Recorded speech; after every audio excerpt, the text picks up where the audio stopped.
Every major database runs on one of two storage engines. One has been the default for 50 years. The other is quietly replacing it. Let's take a look. 1890, the US Census is drowning in paper. Herman Hollerith builds a machine that reads holes punched in cards. That is the state of the art, holes in paper. By the 1950s, data lives on magnetic tape. Tape is sequential. Want the last record? Rewind the entire thing. One record in a million means skipping all 999,999 before it.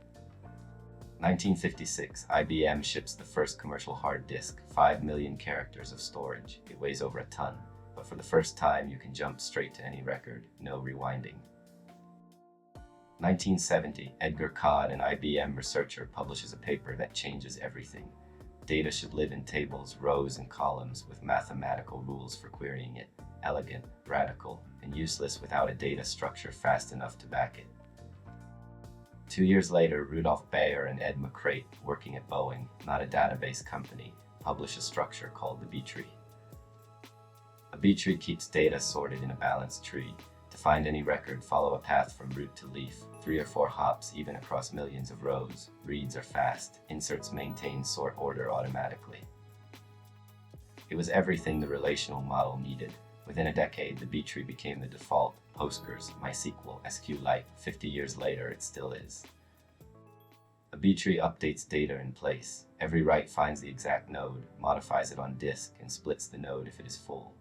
5 indexes on a table means 5 separate tree updates per write.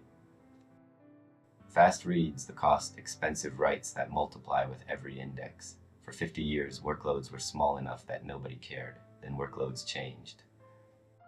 So someone asked a different question. What if writes never touched the tree at all? What if you batched them and stored them separately? That question led to a completely different family of storage engines, all built on the same underlying idea. This side is growing fast. The biggest reason cloud storage changed the economics entirely. That story gets its own episode.